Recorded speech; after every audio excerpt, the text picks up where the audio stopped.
Hi, I'm Michelle Shingler, the editor-in-chief of Foreword Reviews, and you're tuning into Petit Forward, our bite-sized interviews with indie authors. Today we're talking to Stephanie Feldman, the author of Saturnalia, an eerie and alarming tale and an ethereal dispatch from a climate change point of no return. Stephanie, thank you for taking the time to speak with us. Thank you. So Americans in the universe of Saturnalia have essentially found new reasons to holiday at the end of the earth. Can you discuss this instinct? Yes, so my characters in Saturnalia celebrate the winter solstice carnival. Saturnalia is originally a Roman festival, but I reimagined it for the modern or near future world.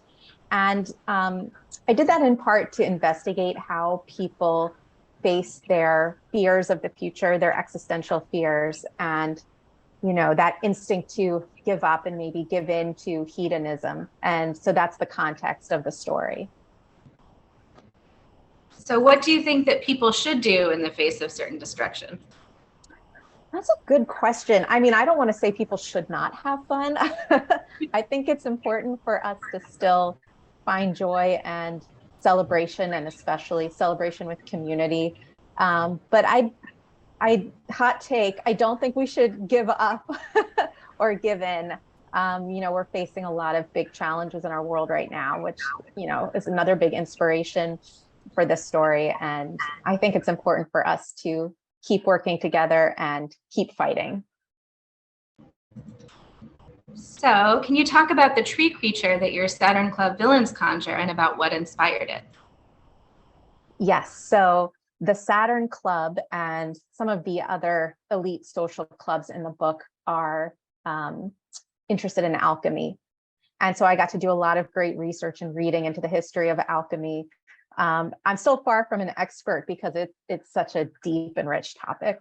But I learned that alchemists, were not just about turning base metals into gold. They had a lot of other pursuits, and one of them was the creation of human life.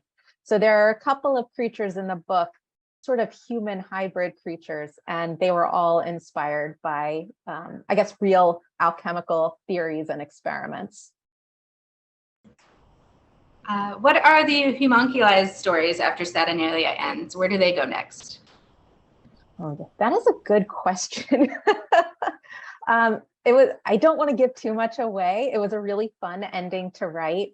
And I think that readers might find some hints and ideas for what might come next for the characters. And I'm hoping that maybe at some point I'll have the chance to explore that more too. Nina leaves the Saturn Club for the heartrending reason that she's assaulted. Why did you make this moment the essential center of your novel about primal magic and the end of everything? Well, I talked earlier about, characters giving into despair. And, I think that comes from a feeling of powerlessness. We see these challenges around us that seem insurmountable, especially things like climate change. And, what do we do in response when we question our own ability to act and ability to change things? And, that's really what Nina is struggling with on a more personal level too. She's trying to understand her own power and her own agency. And, at the beginning of her story, she's trying to climb through the ranks of the Saturn Club and really rise from, her humble backgrounds to becoming a more powerful person in society.